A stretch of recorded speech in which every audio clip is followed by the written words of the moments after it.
வணக்கம். பீகாரில் தேர்தல் நடந்து முடிஞ்சதுனால பாஜக பொய்ப்பிரச்சார புயல் அங்கிருந்து விலகி தமிழகத்தை தாக்கக்கூடும் என்று நிபுணர்கள் கணித்திருக்கிறார்கள். அவ்வாறு தமிழகத்தில் நுழையும் போது கேட்பவர்களுடைய மனதையும் கருத்தையும் அது மிகவும் பாதிக்கக்கூடியதாக இருக்கக்கூடும் என்று நிபுணர்கள் எச்சரித்திருக்கிறார்கள். இவர்களோடு அதிமுகவும் சேரும்போது விளைவுகள் தூரமாக மிகவும் ஆபத்தான உண்டாக இருக்கக்கூடும் என்று கணித்திருக்கிறார்கள். பெரும்பாலும் இது தற்கூறிகளையே அதிக தாக்கக்கூடிய வாய்ப்பு இருப்பதாகவும் சொல்கிறார்கள். ஏனென்றால் அவர்கள் எதையும் எளிதாக நம்பிவிடுவதாலேயும் உண்மையை எடுத்து சொன்னால் ஒப்புக்கொள்ள மறுப்பதாலேயும் அவர்களை காப்பாற்றுவது மிகவும் கடினம் என்றும் சொல்கிறார்கள்.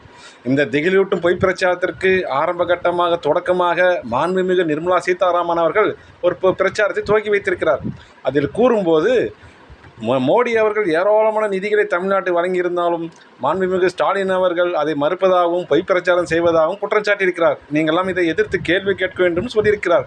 இதை பற்றி ஆய்வு செய்து பார்த்தபோது இந்த பிஎம்ஸ்ரீ கல்வி திட்டம், ஜல்சக்தி திட்டம், நீர்ப்பாசன திட்டம், 100 நாள் வேலைவாய்ப்பு திட்டம், மெட்ரோ ரயில் திட்டம், இதுக்கெல்லாம் வழக்கமாக தரக்கூடிய நிதியை வழங்காமல் ஆட்டையை போட்டாலும் ஐக்கிய முற்போக்கு கூட்டணி அப்போ ஆரம்பித்த மிகப்பெரிய ரயில்வே திட்டங்களுக்கெல்லாம் தலா 1000 ரூபாய், எவ்வளவு தொகை? 1000 ரூபாய்.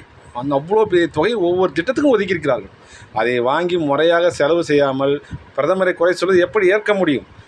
அந்த 1000 ரூபாயை முறையாக பயன்படுத்தியிருந்தால் ஜப்பான் அளவுக்கு ரயில்வே உயர்த்தியிருக்கலாம்.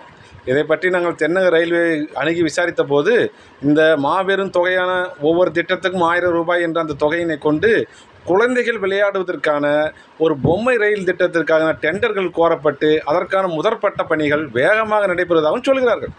இந்த புயல் தமிழகத்தை தாக்கும்போது மனநிலை பாதிக்காத அளவுக்கு ரெட் அலர்ட் எச்சரிக்கை விடப்பட்டிருக்கிறது. அதற்கான வழிமுறைகளும் சொல்லப்பட்டிருக்கிறது. அதை கடைபிடிக்கும்படியும் கேட்டுக்கொள்ளப்படுகிறார்கள்.